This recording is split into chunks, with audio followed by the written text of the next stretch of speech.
listen, long term, you're not viable. G'day farmers and welcome back to the Farms Voice podcast. We have a cracking episode. They just keep getting better. I think we are closing in on 270 episodes. We've stayed pretty consistent every week, dropped off a little bit for this year, but we're still on average getting an episode out each week, which is the main thing for you. Make sure you do subscribe to this podcast down below, wherever you're listening, Spotify, YouTube, or Apple. They're the main ones. And it is the way to support this podcast. That is your fee for listening. To support this podcast supports sharing of knowledge and bringing on great guests that can support you in your farming journey, your personal journey as well. And we'll see how we can help you further on. This is 7 years we're going into next year of, or the 7th series anyway, of podcasting. But a little bit about this episode. We've got Bob Musgrave on. He's in the Moree region working for RFCS.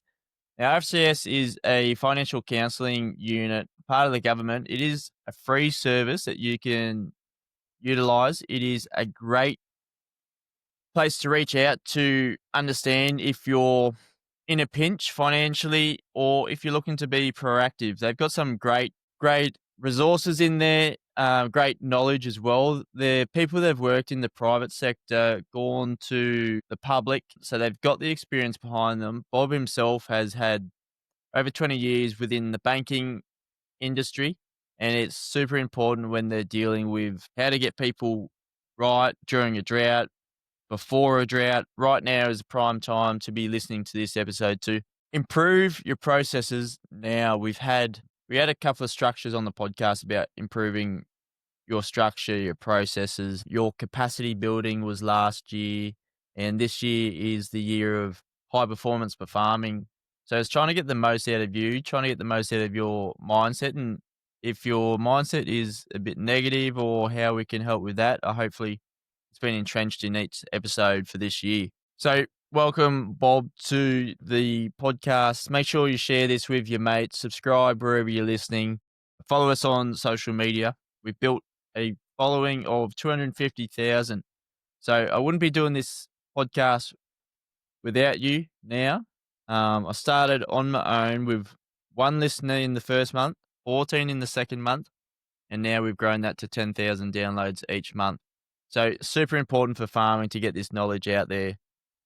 Just know that you're supported by these services. Get the right people around you from day one and start now. That's our advice. And let's get into this episode with Bob. But at the same time, it's a nasty reality when there's financial unviability there.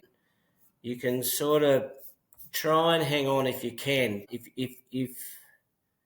If the writing's on the wall, essentially, and that's where we come in, actually, because we actually put the writing on the wall. We explain to them, listen, long term, you're not viable. So we need to change our strategy going forward. But if it's Rex or a business that I'm working with now that's bankrupt, or it's a farmer that I'm working with that's struggling with their existing bank, then we just jump in and try and help along the way. So it's pretty ruthless to just can them. Of course, in the farming world, there's farm debt mediation, so primary producers are fairly well protected by that. Yeah. I think you'll find there's a wonderful lady down your way called Fran Rowe. She was a Rural Financial Counsellor down at Tottenham, and I'm going back to the 80s, and she came through the 80s drought, and that was when a lot of the banks were very aggressive in literally locking the gate and selling farmers up. It settled down again in the late 80s, but by the early 90s, when we went into that drought, it was on again. So the Farm Debt Mediation Act was born round about the early 90s, and Fran Rowe down at Tottenham was an instrumental player in getting that instigated and set up, and it exists today and has been rejuvenated and refreshed and expanded to Australia-wide. So it was a New South Wales Farm Debt Mediation Act, but it's been expanded now to Australia-wide. So primary producers right around Australia have that protection. Yeah, well, I think reading all the books I've read and whatnot, wealth building, it takes generations and can be gone in a couple of days from some bad decisions. And from enterprise level to just sort of family farm level, pushing shit up the wrong tree for reasons of just sticking to legacy or something like that can be a bit of a burden on families wanting to carry that on. But like as time changes, how different is it today in 2025 from even the 2000s? I think the fundamentals are still the same, Jack. I think you've nailed it. It's very interesting. When you spend a long time in the agricultural game, there are certain things that you remember, and one of them was said to me just the other day, and it just really made me stop and think. And one lady said to me, she said, I've just sold lambs for over $300, and I've just been trying to market my grain, and I'm being offered $270 for a tonne. So I can sell one lamb that's 50 kilos live weight for $300, and I can't sell a tonne of grain for $270. Now, when was the last time in agriculture one sheep was worth more than 1 tonne of grain? I don't think it was ever been in that situation. So it's extraordinary, isn't it? So the dynamics within agriculture have changed so much, but the fundamentals of getting them, getting the produce happening and adjusting to all that change is important, and people need to be doing it. Yeah. I saw something the other day, like the efficiencies. Farms have become so efficient, but it's to our own detriment as well. As we produce more food, the demand supply changes from that. Like our supply just keeps going up if our efficiencies improve. And just like on a farm level, what that can mean for you. It's hard to plan as an industry, but let alone as your farm. You want to grow as many sheep as you can, the best sheep, and you want to do it with your crops as well. The exact same thing. Yeah. No, you're right. We're heading to that 100 billion gross value, aren't we? That's been a target.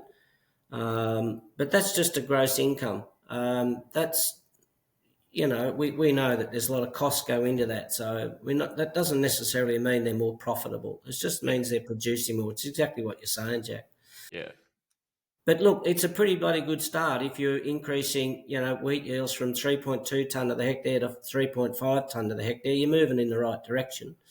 If you're fattening cattle and turning them off at 380 kilos instead of 350, then you're getting paid per kilo. So I think it's a good thing that we are so efficient at what we do. And I think also if you look at, I get around a lot, and I've been out to Cunnamulla, and I've been up to central southern Queensland recently, Carnarvon Gorge, and you cross through a lot of country, pass through a lot of country, and you look back at the Moree floodplain here and parts of Narrabri and Gundawindi, and it's just the most spectacular floodplain, and it just lends itself to farming. You just have to farm there. So when you look at the New England, Armidale, Glen Innes, Tenterfield, I mean, they've got to run sheep. They can't farm up there. So you've got to look at the highest and best use of the land. And I think we're getting very, very good at doing that. I think it's been really noticeable and really important.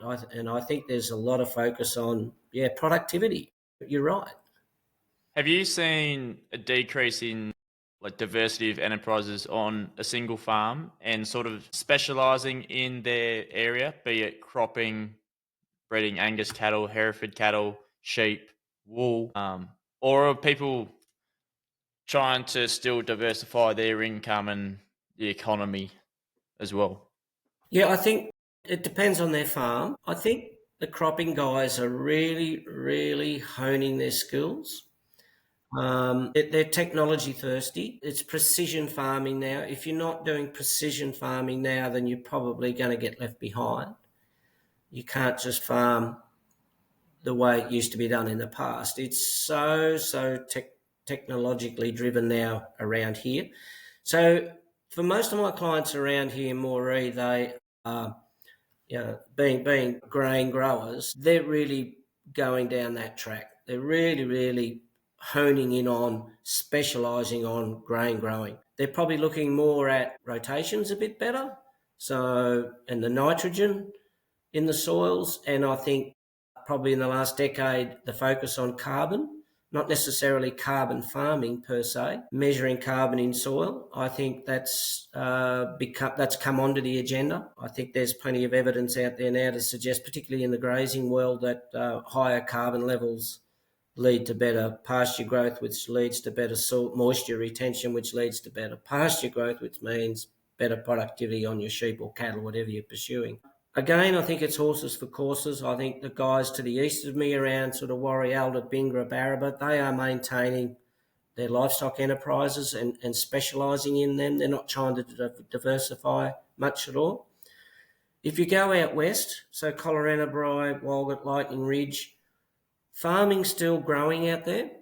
It is, I think their practices with zero till has improved dramatically. So there's big options out there for those guys, particularly with the areas that they have, to have big results or no results. There's nowhere in between sort of thing. I think the graziers out there's a shift, I think, anecdotally, from merinos to Dorpers and more those shedding sheep. And the poor old merinos out in the Western country, I think, their numbers are probably falling, and it's reflected in the overall sheep numbers. And I suspect, like, if you look at the overall stock numbers for sheep across Australia, it's the lowest it's ever been. Yeah. Certainly for 100 years. And I think that's probably what's contributing. I think the guys up on the tablelands, they're still sticking to their fine wool merinos, which I think they should be doing. I think they're getting very, very good at that and productivity there. So, yeah, that's where I'm at with all that. Jack? I think those that stick into wool will be rewarded with the supply and demand of it if they can get those couple of things that need to be done from the consumer's end, like the mulesing. You can't access your markets while you're still doing it, and those sort of things. I think that's pretty important. Bob, we didn't really kick off for the podcast, but we may as well now. Mm-hmm. Can you introduce yourself? Like, what's been your journey to get here with working with RFCS, and yeah, how did it all happen? I've told this story many times, I guess, because of my age, but I was born and raised down in the Upper Hunter Valley, a little district known as Timor, east from Murrurundi. And we're on family farms there, going back on my mother's side many generations. I went to school in Sydney and went to Armidale University after boarding school and achieved an agricultural economics degree through UNE at Armidale back in the early 80s. Went back to the family farms. I was on the family farms for 10 years, so from my mid-20s to my mid-30s, married with 2 little kids during that period. And due to a failed succession plan, and basically no business plan at all, we lost everything. When we say lost, everything had to be sold, and the properties were sold. And this is what's important, Jack. We talked about how you can build equity and lose it so easily. For us, the timing couldn't have been worse. It was in the early 90s. It was a drought. My father passed away, and we relied on a will which was an old will, and didn't reflect the current situation. The wool market had crashed. Grain prices were on the floor. The cattle market was poor because of the drought. So we sold our assets very, very cheaply. My wife and I moved to Brisbane. I joined one of the banks up there, one of the rural banks in Brisbane for 2 years, and we transferred down to Moree in 1997. So we've been in Moree since 1997. I was with one of the major banks. I became aware of the Rural Financial Counselling Service, and I actually left the banking system and joined the Rural Financial Counselling Service in 1999. And I stayed on as Rural Financial Counsellor right here in this office in Moree for 7 years. I left the Rural Financial Counselling in 2000. Joined another agri-lending banking institution, and we transferred down to Mudgee for a short period, across to Scone for only about 8 months, but we found our way back to Moree. It's just, we're very drawn to this incredible floodplain, and we had a lot of friends, and we had a house here in town, so we returned back to Moree. I stayed with that agri-lending bank for another 3 years, then I switched over to another bank. It wasn't one of the majors. And I've worked for them for 12 years. So that was from 22 to 2023. And you wouldn't believe it, the opportunity arose to come back to the Rural Financial Counselling Service job, which I loved doing in my prior role. I loved that. But we had the sort of circumstances where we had to move on. But I had the luxury to leave the banking game and come back to this Rural Financial Counselling Service. I did that at the start of 24, so I've been here for a bit over about 2 years again. And it's been wonderful to come back to this role. The primary role of the Rural Financial Counselling Service has remained all this time to assist primary producers that are experiencing financial difficulty. I come to this role this time quite differently because I've had 20 years of banking experience now. And that is a big help in this role because I can understand what the banks are thinking, I can understand what the banks require, and I can educate my clients on what the requirements are and get them in a far better approach to their friendly bank manager and understand that the bank's there to help them and get a resolution, get a strategy and start resolving some financial issues if there are any there. So that's how I come to be here, Jack. Has the landscape of RFCS and the questions being raised by farmers, producers from 99 to 2024? Or are they quite similar in context and structures and everything? Essentially, it's changed very little. Clearly, so roles get very, very busy. Drought, flood, pestilence, disease, and you think about varroa mite, you think of the Taree floods, you think of the cyclone up on the north coast of New South Wales. Now, our rural financial counsellors in this northern region are extremely busy at the moment. Conversely, if you look at, say, Gunnedah, Tamworth, Gunnedah, Narrabri and Moree, where we have offices, we've had some cracking cropping seasons here, and the cattle market's as strong as it's ever been. The sheep market's as strong as it's ever been. So we are on the quieter side. When I say quiet, I'm assisting 30 families at the moment, and that's varied across a big area. So as far west as Lightning Ridge and a little bit west from there, because the rural council out at Walgett's no longer there at the moment. They haven't refilled that position. So I'm sort of covering that area. And I go to the east around, like I said, around that Warrialda, up to North Star, down to Bingara, that sort of area. So I cover quite a large area and we cover a lot of industries. So that still keeps me busy because there's still a few people in and amongst that lot that just struggle financially. Yeah. And what are the common questions of late for those in a financial pinch, or probably also those that are wanting to be proactive? Do you have a few of those as well?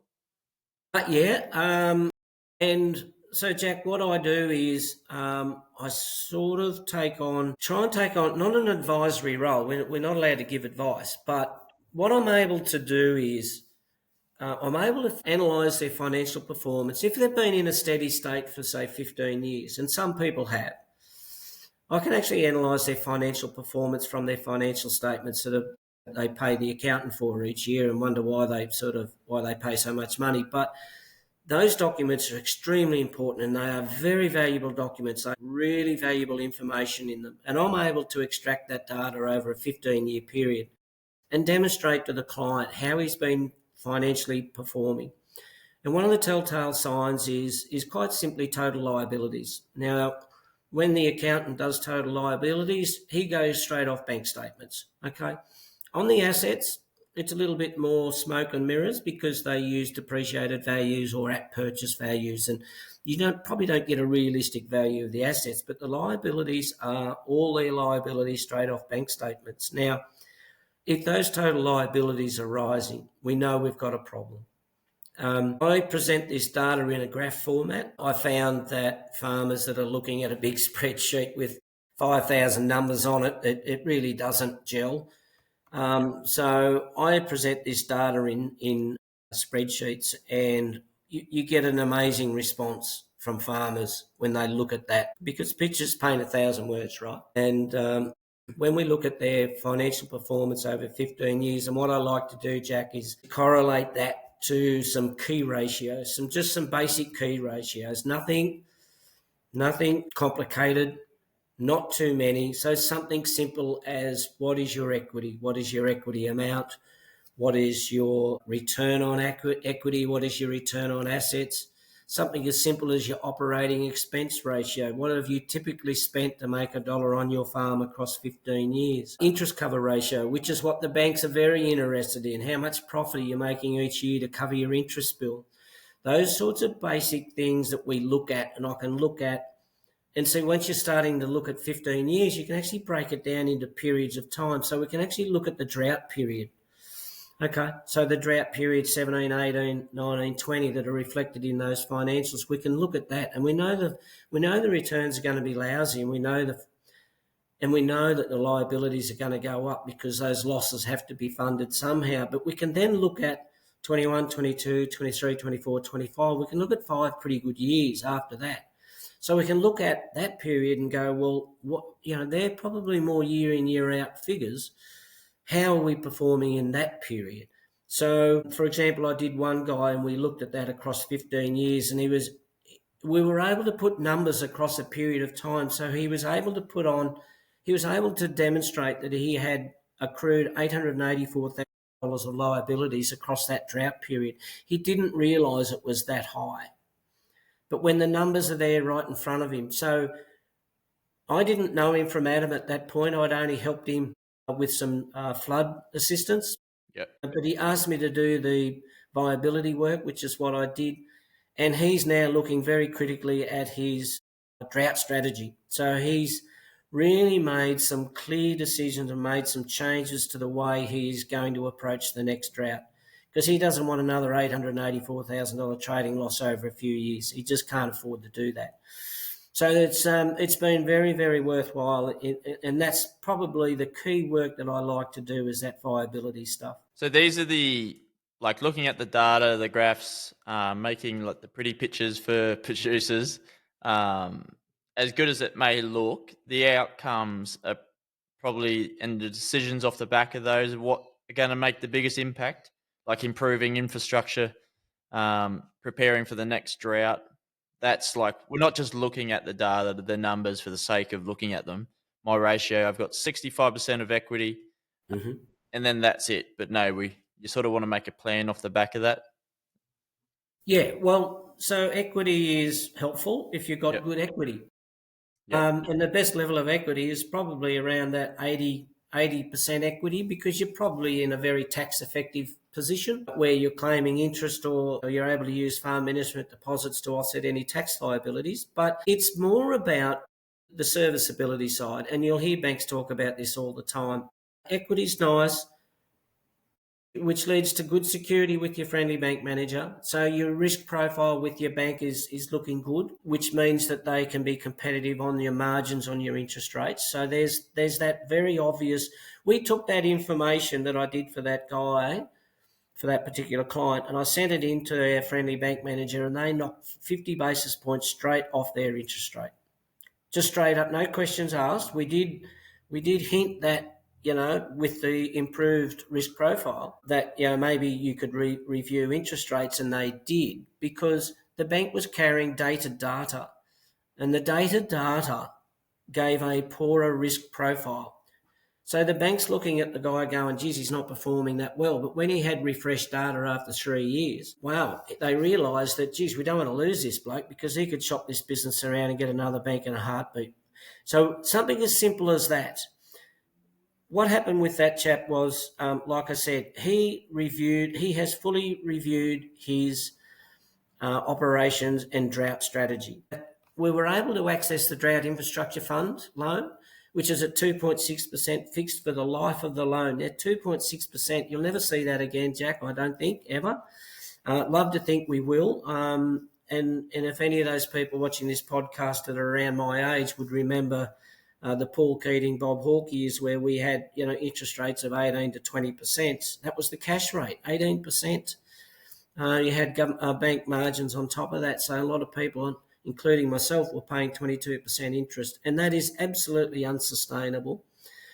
So to see interest rates at 2.6%, this chap was able to access funding to put in 2 new irrigation pivots.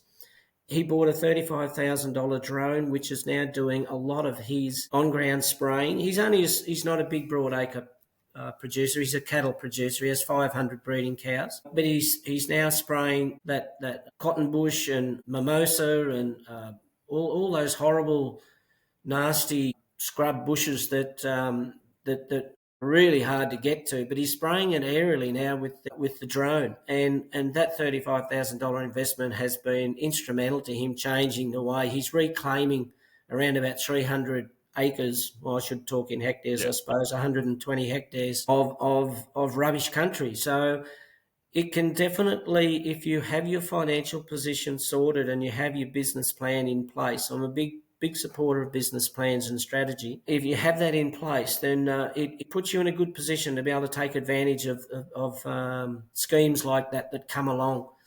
2.6% that again.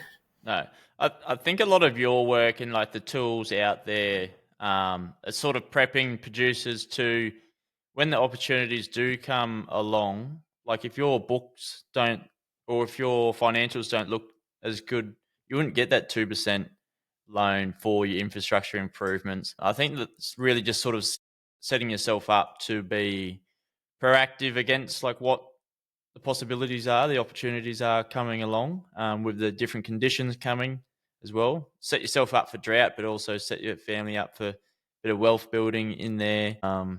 And yeah, sort of using it that way. Has that been a bit of the conversation or a few of the questions coming?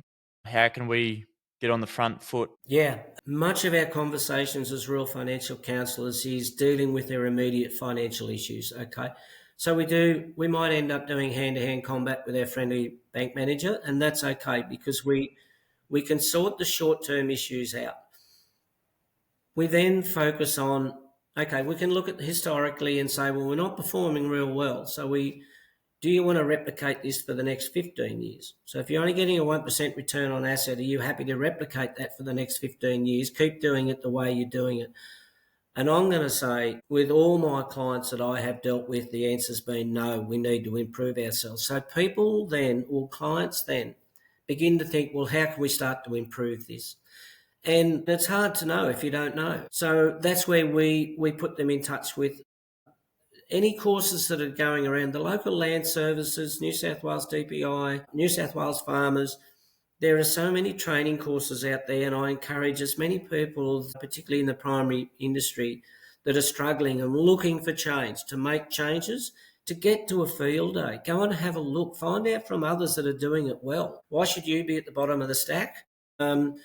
And if you are genuinely wanting to improve your financial performance, then you've got to find out how to do that, because if you keep doing what you've been doing, the old saying, you're going to get the same results. So really encourage, Jack, that I'm finding this time round doing the Rural Financial Counselling that my clients are quite receptive to that. And in fact, I've been doing some mentoring. I've put another poor performing file or client in touch with that other chap that I was telling you about, because one was financially performing poorly, the other one was financially performing quite well. And yet one had 500 cows and the other one had 1,000 breeding cows. And he was financially performing worse than the guy who had half the amount of cattle and half the land area. So I put them in touch with each other with authority from both, and they've spent time together, and the guy that's not performing is beginning to realise that there are some basic fundamental activities within his business that he needs to change. Something as simple as preg testing females, something as simple as that, which he doesn't do. And he's probably running 700 or 800 cows, and 200 of them are probably dry. So, and whilst you and I might sit here and think, well, that's a bit of a given, they don't see it that way. So they've got to be shown. So the Rural Financial Counselling Service, we like to be able to educate them and put them in touch with people who can educate them, so that we can instrument some change and get some better outcomes, financial performance.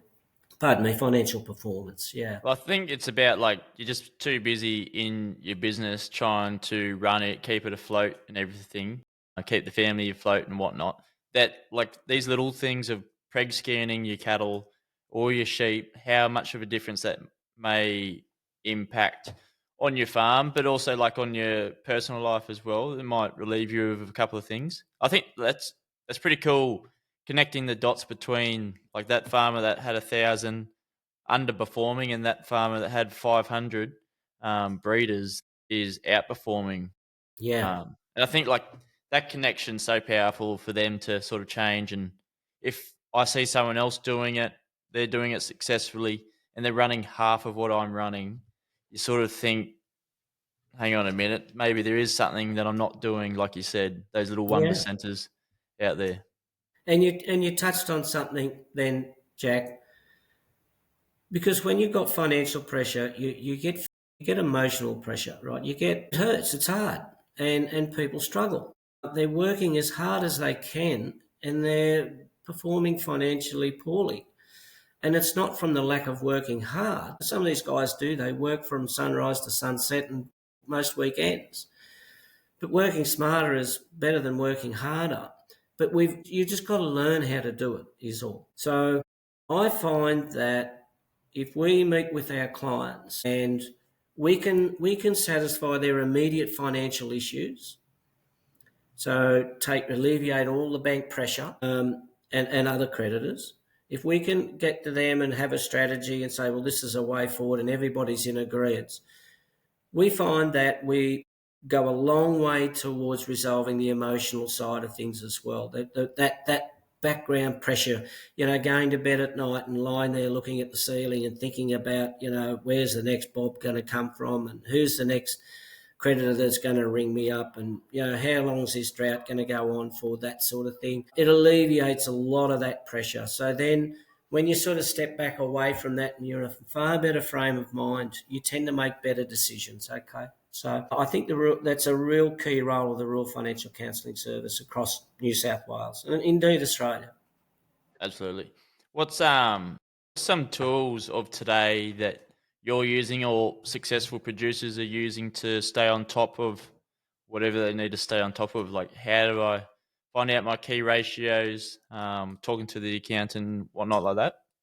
Yeah, the beauty about the Rural Financial Counselling Service is we are a free service. So the beautiful difference between us and suggest accountants and ag advisors and that sort of thing is they will charge. But accountants have a very, very important and a very, very targeted role, very tailored role. They are accountants. We are in no position to give any accounting advice whatsoever. So there are certain things we can do and certain things we can't do, and it's certainly accounting is not one of them. Whilst I have a real experience in all of that over a long period of time, we refer back to accountants. The agricultural advisors, ag consultants, I think they are a great vehicle for. I think there's a bigger uptake, Jack. I suspect anecdotally there's a bigger uptake. Even now, this podcast that we're doing now, people are accessing this. People are wanting to know more. That guy that was running the 500 cows, he just soaked that information up. He said, Bob, tell me everything you can tell me. I just want to know, how can I do better? And I think that's really out there in the marketplace at the moment. I think there's some really good ag consultancy firms around, and I think they are looking at stuff like that. Again, our role is to assist farmers that are in financial difficulty that can't really afford to access those types of services. So it falls upon us. The calibre of the rural financial counsellors across the state, seriously, is amazing. I really, a lot of banking experience, a lot of people in a lot of experience in walks of life. We all have a diploma in financial counselling. That is our bare minimum requirement to do this role. So I think, the ag consultants out there are doing that. I do this for my clients just as a matter of course. I think it's probably a bit above and beyond. I've even done a bit of benchmarking for 4 likewise clients that was similar in a certain area, and I gave them that data. It was all, what's the word I'm looking for? It was confidential, and nobody knew who was who in the zoo, but I had Farm A, Farm B, Farm C, Farm D. And the responses I got from that was amazing. One guy was like, oh, shit, I'm at the bottom of the stack here. This is not good. But his next question was, he said, can I get in touch with the guy that's performing really well? So maybe we can accommodate that sort of things. This is a little above and beyond what the Rural Financial Counselling Service our charter probably, but I still think it's important if we're able to help these guys be in a better position for the next crisis, then there's a less reliance on the government. And if there's less reliance on the government, then that's what we're looking for, because the Rural Financial Counselling Services is funded by the Department of Agriculture, Fisheries and Forestry for the federal side of things, and on the state it's New South Wales DPI.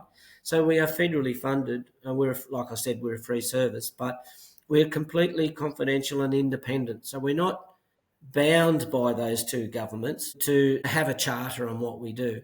Our primary role is to assist them in financial difficulty, or those that are heading into financial difficulty. And look, whenever there's a natural disaster on, we're very, very busy, and our friendly politicians will refer clients to us quite readily.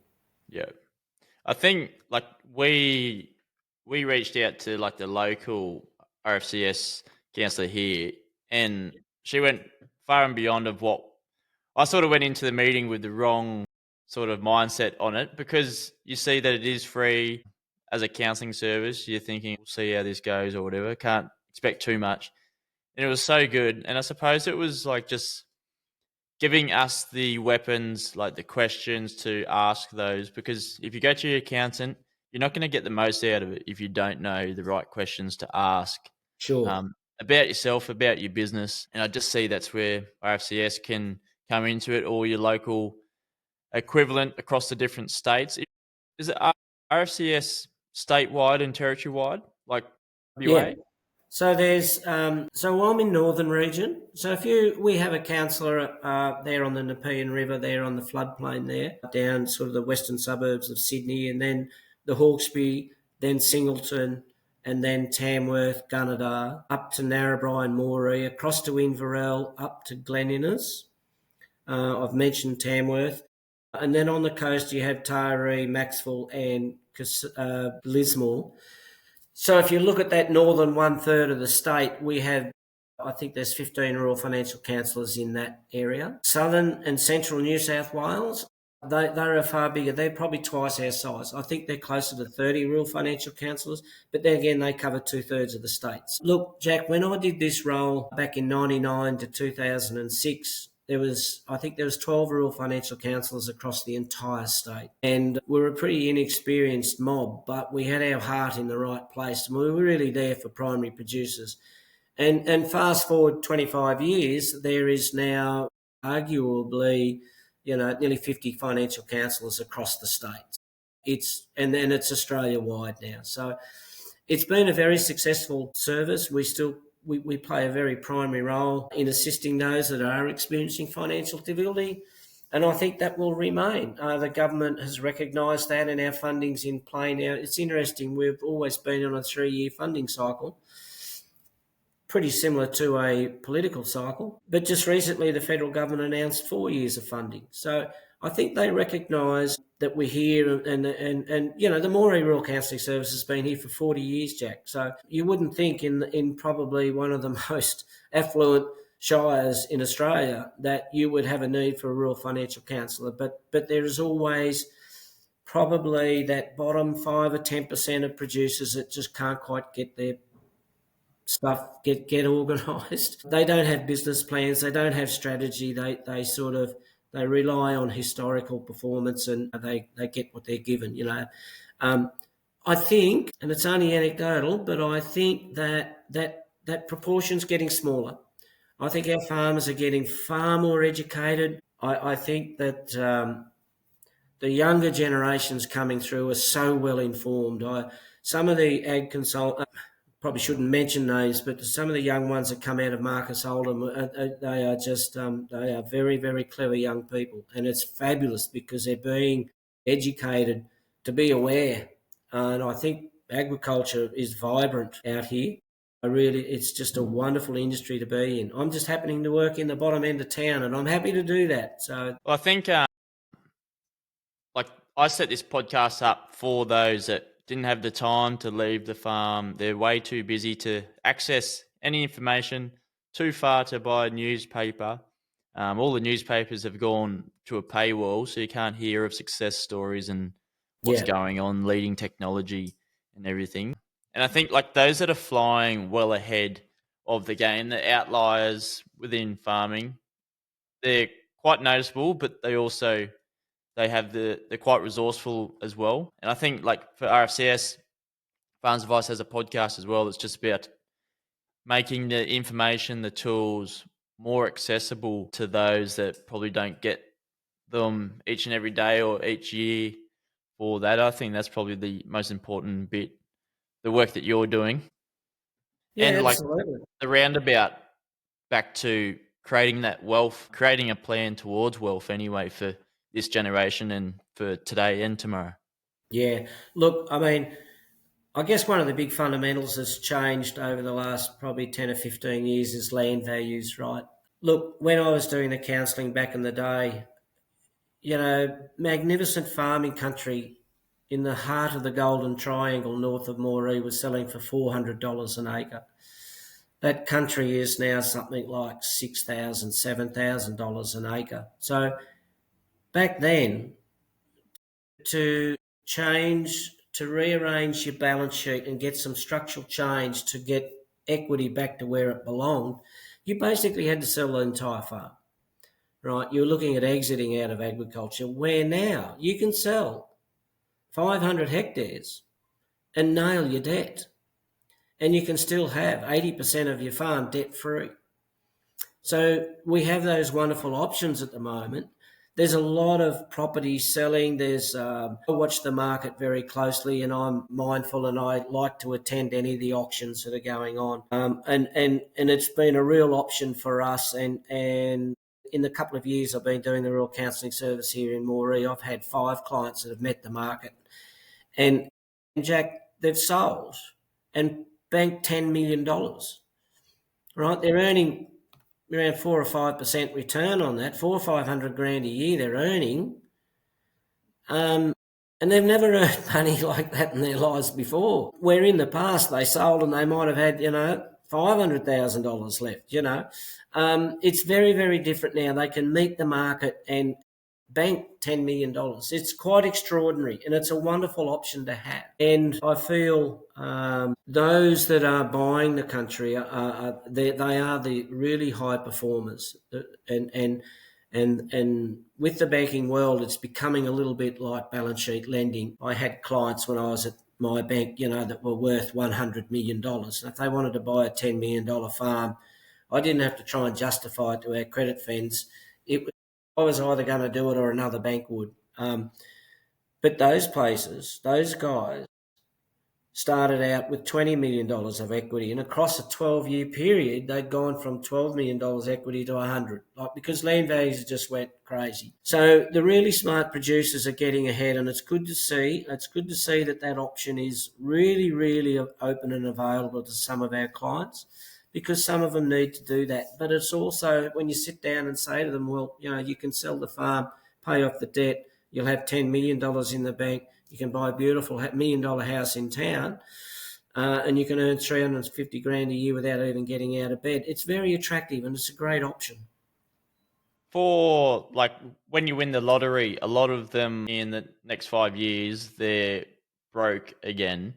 And because the land values are so high, receiving $10 million can feel like the best thing ever. And probably having a plan of what's going to happen with that. So we don't go down the same track of going into debt as well, overdoing it. Because if they have $5 million worth of debt, sell the land for 10 mil, and they're 5 ahead now, but what got them to that $5 million worth of debt prior? Was it operationally, or was it because of buying the land itself? How can we improve that? Because we are seeing a lot of older going into needing financial planning, not the advice piece, but what's happening, what sort of trends have you seen? Off-farm income or just off-farm investments off the back of these?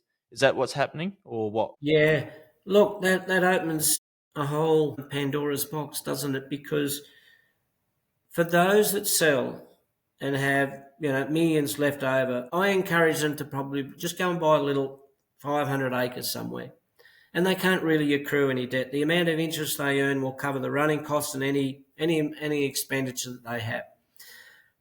With respect to how does debt come about? It is all about management, and it's all about a business plan. It's all about strategy. And if you have none, that great saying in life, which I learnt, thank goodness, early in my life, to measure is to manage. And if these guys are measuring stuff, they're managing it well. And the high performers are measuring everything. Like I said, it's precision farming. I think the natural attrition of those guys that just aren't performing, they are exiting the industry, but they're exiting with some dignity, and they're exiting with money in the bank. I always encourage them. I had one chap here who has had some beautiful farming country. It was only a small block, and he leased next door, and he got belted by drought, and he was on a particularly pretty wet area, so it got flooded regularly as well, which is even more the irony. The poor bugger, and then he suffered some serious ill health, and he found himself running backwards and forwards to Toowoomba, and he found himself very, very crook and quite depressed in the end. We were able to sit down and work out a strategy to have a look at what does it look like after you sell the farm? What's it going to be like? Where do you want to go? What do you want to do? He said, well, I want to go to Toowoomba. I said, all right, well, let's look at little properties up at Toowoomba. And we sat here on this very computer, and I went through 25 properties, little acreages, just little hobby farms, lifestyle blocks all around Toowoomba. There was probably 100 of them. And he picked out half a dozen that he liked. And he got in the car, and we arranged with the agents to go up and do inspections on these properties. And he came back very excited because he found one that he liked. He quickly put his property on the market, and it sold prior to auction. He sold very, very well. We're not talking big dollars here, but he sold for $3 million, paid out $1 million of debt. He had $2 million. He paid $1 million for a beautiful little lifestyle block up at Toowoomba. And he put $1 million in the bank, and he's earning 40, 50 grand a year, which is all he needs. He's close to all the doctors, and he's completely debt free. I was talking to him, and he's just, you wouldn't believe it was the same person. So there's some great outcomes, and they're sort of the little, and there's been a number of those success stories that a lot of the rural financial counsellors around the state I would hope are experiencing the same as what I have. So that's wonderful. So when you look at the bigger guys, yeah, they are doing it. They have bought that place, and they are really on top of it. They've put in contour banks. They've shifted the water. They're precision farming. So get out of the way and let the good guys do that. And I think that works pretty well. The business plan, I think, is important. I think those guys that are performing well have a business plan. I suspect that it is documented, and I would anticipate that it would, particularly the business plans that I do, I like to look at short, medium and long-term goals. So short-term goals, quite simply, what's going to happen in the next 2 to 4 years? What are crop rotations, or are we going to continue with Angus, or are we going to switch over to Wagyus, or what's our short-term goals? What are our medium-term goals? 5 to 10 years, what does it look like? Yeah, we're definitely going to go Wagyus, or no, we're definitely going to do Simmental over Herefords, and we're going to get our first cross, and then we're going to join them back to a Hereford and get our 1/4 infusion of Simmental, and that's going to take us 5 to 7, even 10 years. Yes, we're all on board with that, so that's the strategy. But more importantly, Jack, I like people to talk about beyond 10 years. So if we're sitting there with elderly mum and dad in their late 60s, early 70s, saying, well, what do you blokes expect to be doing when you're in your 80s? Are you going to still be living here? Are you going to be still managing the farm? Or, who's going to be making the decisions? How are you're looking at retirement? So I think the business plan's really, really important, because you look at those longer term goals, strategy, and I think it just segues then into succession planning, without succession planning being a big, nasty topic that we all need to talk about. I think if all the players are around the table doing a business plan and looking at long-term strategy, I think it sort of unfolds towards succession planning. They're my thoughts on that. Succession planning in itself is a big issue, and I know it is for me, because I was on the back end of a failed succession plan with no strategy. So it can be a nasty situation for some who have high expectations and they're not achieved. Yeah, I think it is like probably the biggest thing that's happening within agriculture. But we sort of seem to silo ourselves and think we're the only ones going through it. Like every other industry has to go through it. Yep. But it just, because we are so emotionally attached to our land, we live and work on the farm. You get to sort of understand, like, the plumber doesn't have his house in his clients' like backyards. He's not attached to his pipes like he is attached to the cattle, the sheep that you raise, or even the transitions in what you've done to your paddocks to improving them over that time. I think, yeah, it is a huge topic of conversation. I think it's more of a transition rather than succession. How are you going to set yourself up? Transition out. Like every other business needs an exit strategy.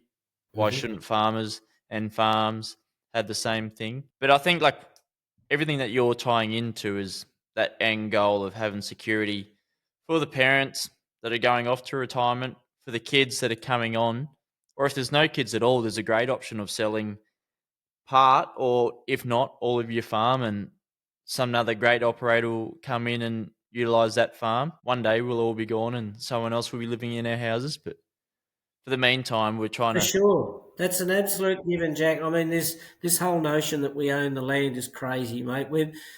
I've been around for a long time, and if you go back to my old stomping ground at Timor, I think there's only one of the original families from when I lived there, grew up there, still there. And they're two brothers. They're twin brothers. One married and didn't have any children, and the other one has never married and has no children. So there's a sunset clause written onto that land. But to think that we own this land is pretty crazy, I think. I mean, it's good while we're here and while it lasts, but it'll see us out, mate, for sure. For sure.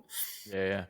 I think, yeah, it's end of the day to, like, if you're farming to farm happy and everything, like, that's really the end goal. And I think in farming now, if you don't have an advantage within your enterprise, your region, your location, like, do you have resources? Do you have the knowledge to outperform? It is bloody hard to stay above water wherever you are, whatever you're farming. If you're in grapes or blueberries to sheep, cattle.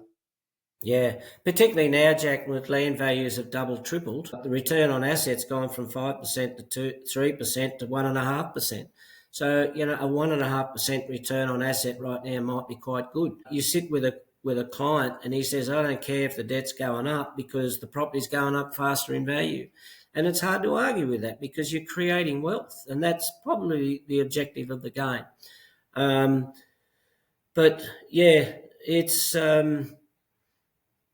It's a wonderful industry to be invested in, like you said, and we get very emotionally attached to it because we love our land and we love our cows and we love our woolies. It was funny through the drought. A client would come in and see me, and I say, "Well, what's the drought strategy with your cattle?" He said, "I'm not selling my cattle. They're the best cattle in the district. We've been breeding these cattle for 30 years." "Oh, okay, rightio. So you're going to feed?" "Oh, absolutely." "Okay." The next guy that comes in, "How are you going with your cattle?" "Oh, mate, we're not selling any of these cattle. They are the best cattle in the district. We've been breeding them for 50 years. And the next bloke, and the next bloke, and the next bloke. So we do get very attached. We do get very attached. We don't treat them sometimes as clearly as assets. And, I'm a big supporter of entering into a drought strategy with stock to try best you can to pick up the early warning signs of drought and sell stock as quickly as you can. I've worked all the numbers out on sort of what it's going to cost you to feed stock, and particularly now with hay up around, talk to the people down south at the moment, southern New South Wales, Victoria, Western Queensland, South Australia, that are just going through this horrible drought. You know, hay or fodder has gone to $600 a tonne. It's extraordinary.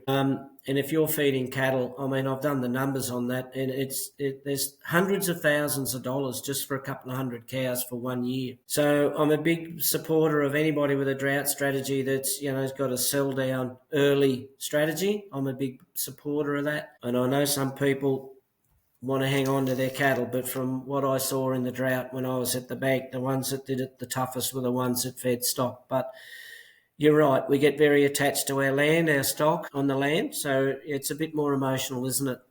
Yeah. we spoke before, like we're in a pretty good season around Moree, Dubbo, like New South Wales, abroad, maybe less so in the southern areas. But planning whilst you're in the green times, the average sort of years, how important that is to set yourself up now, like from your mindset to your books and everything, and what your strategy is going to be, rather than when you're in the pot boiling away, Yeah.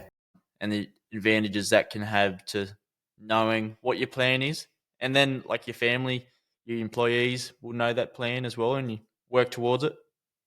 Absolutely. So your business plan again, and part of your business plan is drought strategy. You identify your risks. Your risk is drought. So what's our strategy? So it's going to vary from place to place, and clearly it's going to vary for stockies that have cattle and stockies that have sheep. And for the farming game, it's a little bit simpler because there's no moisture. We just don't plant the crop. So it becomes an overheads game. So you sit and talk to your friendly bank manager and say, well, I've got no income for 12 months. These are my overheads and my drawings. And typically during these dry periods, the cropping guys and also the livestock guys love cleaning out dams, restoring contour banks, doing a bit of earthwork, so a bit of capital development as well. But so for the cropping guys, it's a bit simpler. For the stocking guys, yeah, it's a really tricky business. And I think it's right if it's how often do you hear oh yeah, when's the drought going to finish? It's more about when it starts, and you got to have a strategy. And I don't know if people are aware of the skip graphs, what I call skip graphs. They're seasonal conditions information portal. The New South Wales DPI have been measuring rainfall, soil moisture, and plant growth. Can you believe this? For every single parish across New South Wales since the 70s. And they have that data available for you to look at. So you can look at these graphs in 10-year, decade periods. And it clearly demonstrates what has climate-wise been happening on your farm in your parish for the last 55 years. It's extraordinary data.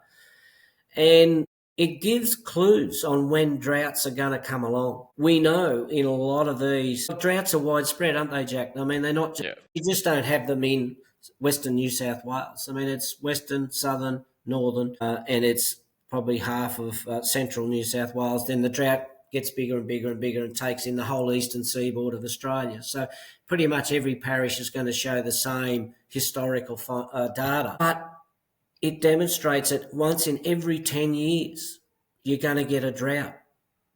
The one we had in 1819, I'll put hand on my heart and say it was the worst that we have seen.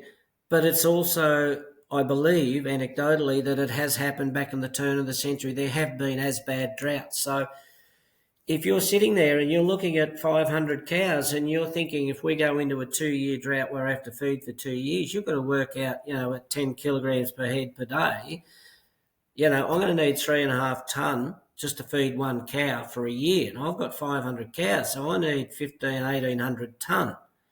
At $600 a tonne, I need $1 million. And this goes for 2 years, I need $2 million. So you can start strategizing on what your plan is with 500 cows going into a drought. And if you can use these skip maps, I encourage everybody who's listening to just go to the New South Wales DPI website and look up skip maps, seasonal condition information portal.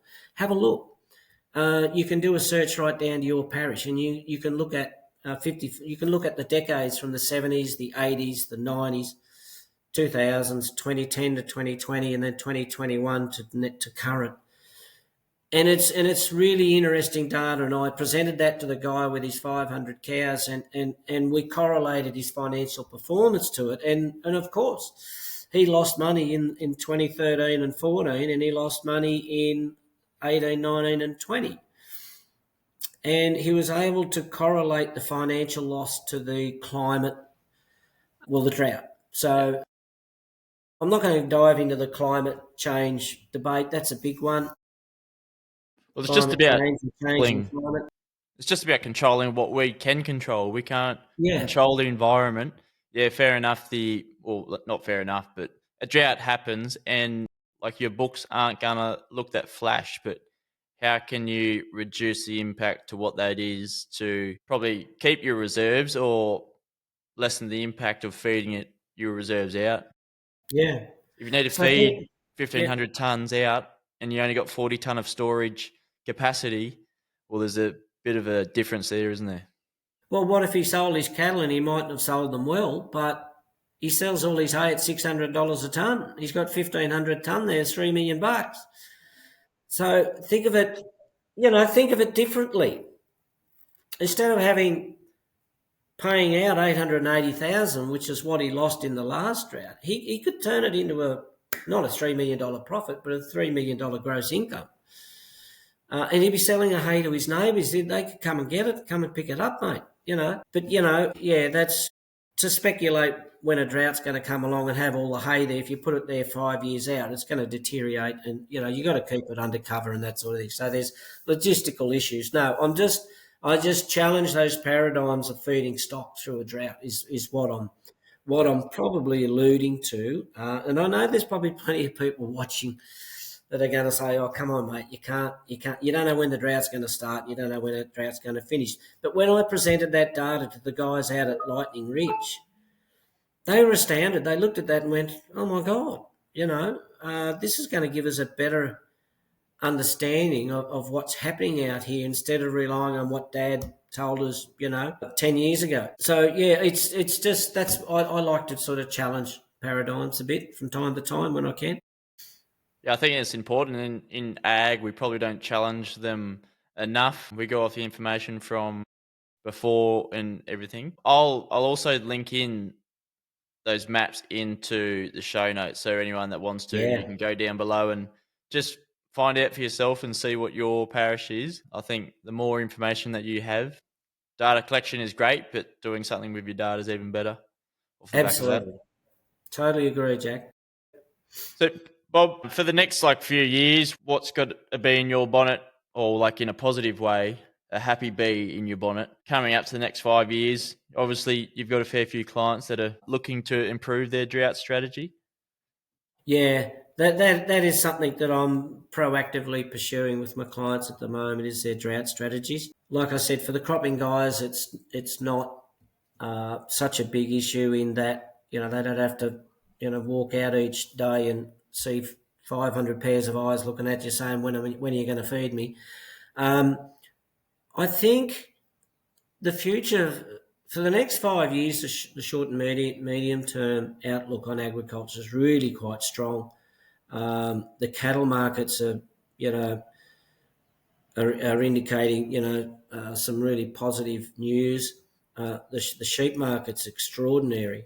Like I said, it's getting over $300 for a lamb and not being able to sell a ton of grain for $270 a ton is a really interesting objective view of that. The grain industry, I think you can see plenty of improved productivity. I think that will continue. Cotton for up here, the irrigated cotton. For the record, I don't have any irrigated cotton growers on my books, which I shouldn't. Those guys are they're in a world of their own and financially performing extremely well. I do get the odd inquiry with respect to government assistance measures, particularly more so when there's a flood on, because flood's more of a risk to us here on this floodplain. So, so production, I think, is looking good for the next 5 years. I think the cost structure now is what people should be really focusing on, and I would encourage people to be benchmarking if they can with others. I think they need to be gross margining, budgeting very, very carefully. I think with respect to particularly their bigger input costs, so fertiliser, chemical up here, really it's nice to be loyal to your ag supply company, but I think some of these guys that spend $200,000, $300,000, $400,000 on chemical and similarly with fertiliser, if they can save 30, 40 grand by using a different supplier or at least putting pressure on their supplier that they normally use, it's probably encouraged. Loyalty is a good thing. I think that works really well, but I don't think it hurts. And say your friendly bank manager, review your rates. do an annual review with your bank. Make sure you're presenting a really positive risk profile. Get updated valuations. I know people get cranky about that, but banks won't work on an appraisal or a word of mouth or the place sold next door for this. They work on their formal valuation that they have on file. And if it's 5 years old at $1 million and the joint's now worth 3, then get a revaluation done and argue the interest rate down. It'll pay for the valuation in the first 12 months, very likely. So challenge interest rates, challenge bank fees, challenge or do your gross margins. Be very, very careful on gross margins. Look at the crops. I know that's a little bit difficult because you just don't know what the yield and price is going to be at the other end. But if you can do a cost approach to profit, then you can at least minimise your costs and your peak debt. Yeah, so and probably look at alternatives. Your crop rotations, use your agronomist. Think about the carbon in your soils. There might be opportunities there. I know there's been some people really embrace carbon farming. None of my clients, because my clients tend not to measure things. So carbon farming is all about measuring carbon and taking soil samples and lots of them. So that's a bit beyond them. Yeah. But there is opportunities there for others. So yeah, that's probably, I think the next 5 years look great. So bees in my bonnet, my good bees. Yeah, just take advantage of that, Be a part of the winning group, But benchmark it against your past performance. Start measuring your own performance, What yields have you achieved? How can we lift our yield? How can we get more kilograms per year going off our farm? How can we improve our pastures? How can we run more cattle or run the same amount of cattle and turn them off better? Start challenging all those things. I'm hoping the seasons are with us as well. It certainly seems that way in the short-term predictions. It just sort of feels better, but we do know there's probably a drought around the corner, Jack, in the next 5 years. Yeah.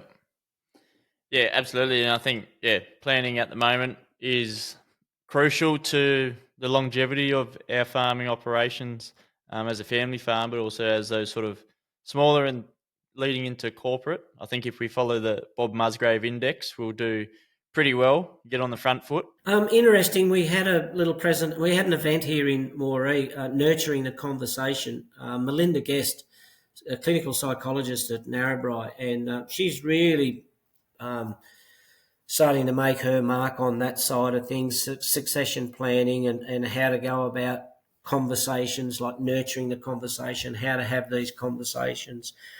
And she presented some data, and the data was 99% of primary producers in Australia are still family farms. So a lot of people, I think there's a bit of, what's the words I'm looking for? I think some people out there think that there's corporate farms are all over the place. I don't think they are. I think we still got the family farms, and I think it's absolutely wonderful.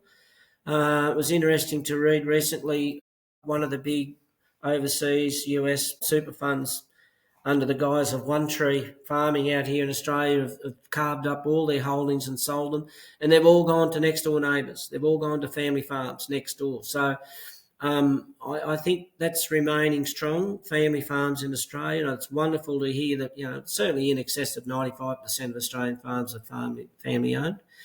So, treat it as a business. Have a look at it closely. See how you're performing. I'm happy to engage in that. The Rural Financial Counsellors, first thing we do is assess your current financial position. It's the first thing we do because we need to know where the issues are so we can progress and start resolving issues and setting up a strategy and a business plan. Yeah. Well, if you're happy, Bob, I'll drop your details in as well. So if you're in the northwest of New South Wales. So Rural Financial Counselling Service Northern Region. I can send you the broader contact details, but you only need to do a Google search of Rural Financial Counselling Services New South Wales, and you'll find all of us across the state. Yep. It's very easy to find. Beautiful, Bob. Before we go, what's the one thing that a happy farmer is doing today that like others aren't? Question? Without notice? To think about that. I think they have, I would say, a balanced lifestyle. I would say they're balancing their farm work with their off-farm enjoyment. I think those are that are measuring this. They have a plan, they have a business plan, they have a strategy. They're reviewing that regularly so that the business is performing at its best. I think they'd be feeling wonderful that they're able to do that. And I think, the social side of things, that they have the time to get away from the farm and enjoy that. So I would say, isn't that what all of us sort of want in life? To be financially secure, feeling productive in your role and what you're doing, be it on a farm, even as a rural financial counsellor, or Jack and you with your podcasts and your farm. I think it applies to all of that. It's not easy, it's hard going, but when it does get pretty tough, it's nice to know that the Rural Financial Counselling Services is there to lend a hand. Yeah, that's well put. And hopefully, Bob, for yourself, you've got a bit of balance there too, because I know within the financial game, or especially within RFCS, there'd be a bit of to hold on those shoulders as well and carry that to bed each night, especially like during the drought, floods, when the pressure's on you as well to find the best avenues or the option of avenues as well. And it's quite Look, broad now. yeah, Jack, we have the wonderful thing about the Rural Counselling Service here in the northern region. We have little to do with the central and southern, simply because you can't be everywhere all the time. But we meet regularly. We're having a conference. We try to have a conference twice a year. We support one another. We get professional supervision, which is important. And we look out for each other. I was talking to a rural counsellor this morning for nearly an hour, and I went, oh, geez, I've got to talk to Jack. But he reached out because he's just facing some issues and he was looking for some help. And we have a wonderful resource. We have a wonderful pool of very educated, very clever rural financial counselling counsellors. I'm really selling it, aren't I? I don't mean to be, but when you do look at the calibre of the counsellors, that you just think what a wonderful opportunity for primary producers to tap into us and get help. Because if it's an issue I can't resolve, I'll ring the counsellor at Tamworth. One of the questions you sent to me yesterday, I couldn't really think too much of an answer for that, and I got in touch with the real counsellor at Gunnedah, and he said, oh, Bob, think about this, So we have a wonderful network and we have wonderful support.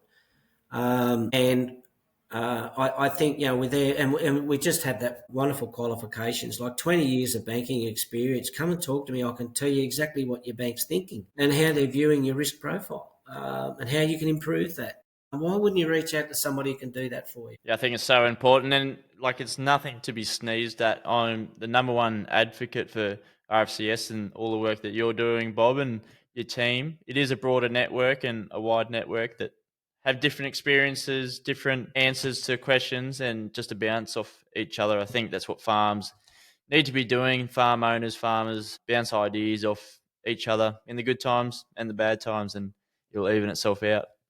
Absolutely, Jack. Yeah, I mean, if the tool's there, pick it up and use it, 100%. We'll leave it there, Bob. Thanks for coming on to the Farms Advice podcast and sharing your expertise. Really appreciate it. Oh, I don't know about there was a lot of expertise, but I'm very happy to work with people if they want to. And no, thanks for the opportunity. It's nice the counselling services. Yeah, it's a little bit of a quiet achiever. So thank you for giving us the opportunity. Well, luckily the conversation does not stop there with Farms Advice. Take this back to the family table, to your mates, have a discussion. I think finances, your position of the farm, I think all of that should be talked about a lot more. You might get some little tips and tricks from your neighbours and even your family. I think even within family, talk about your finances, get it out on the table, see what you can improve. And yeah, make sure you go utilize the services RFCS if you do need them in your local area. Bob is in Moree as a reminder. And go and follow the Farms Advice podcast on all your socials. We'll continue the conversation along there of what we're doing. We've got a couple of more exciting chats with RFCS coming into harvest season and leading into the end of the year. But hopefully, if I don't see you before then or you don't listen in, hopefully you have a cracking harvest. Harvest is the time of listening to podcasts. Our listeners just saw they go through the roof during harvest. So excited to bring you some cool conversations that you can tune in on during harvest time. Until then, keep up it, keep at it, keep on farming.